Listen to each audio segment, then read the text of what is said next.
Hello and welcome on today's tutorial. My name is Peter, and on today's tutorial we're just going to see how we can be able to hide add to cart button for specific product with a checkbox.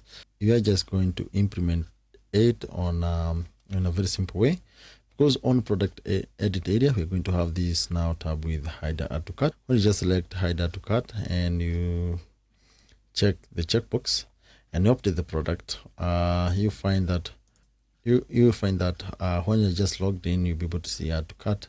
But when the user is not logged in, will not be able to see the add to cart button. So this to have this error message that you must be logged in to purchase this product. But when you just open another product, let me just open another product to see if you still have the add to cart. You find on offer you have only need more, and when you just have on this we have add to cart. And even if you open this product in a product single page, you find that you have add to cart. What will happen is that we'll have this button for login. When the user logged in, they will be able to see, they will just be directed to the login page and be redirected to the product, and when they done it, they will be able to see add to cart button.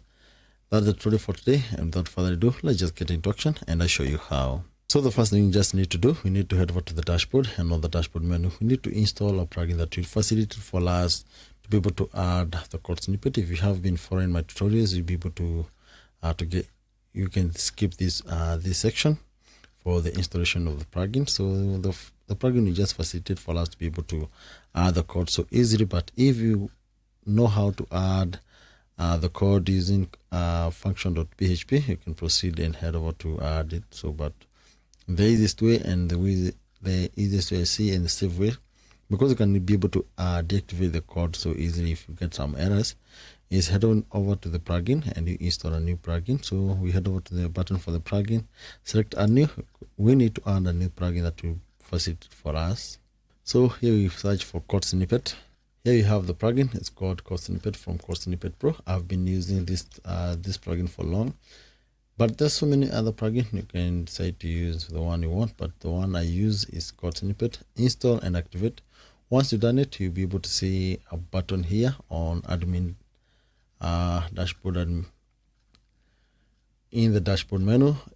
Now on the dashboard menu, you have this now button for snippet. Select add new, because we need to install the code as a new code. We just need to give it a name. Let me just copy this one just to that point. So from there, we just need to add the code. I include the link on the description how you can get the code. All you just need to do, head over and click this button. Once you've done it, paste it here.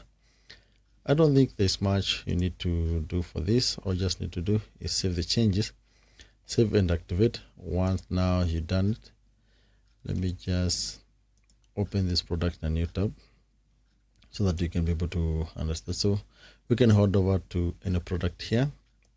What happened is that when you just open on any product, let me just try to use Lowe's Essential.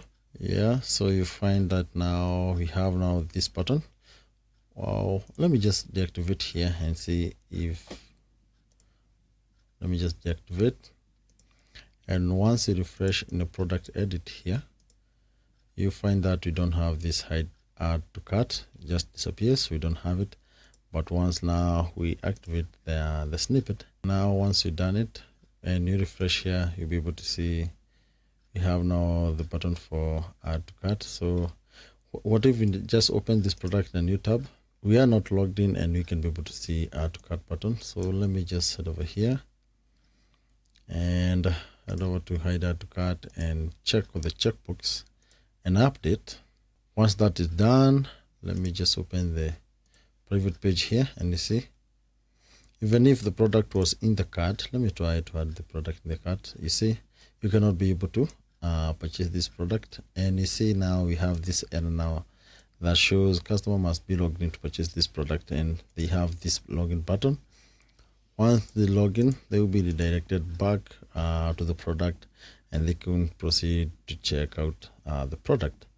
I hope you did learn something out of this tutorial. If you're learning something out of this channel and you're learning something out of this tutorial, remember to support me by subscribing. Till next time, thank you.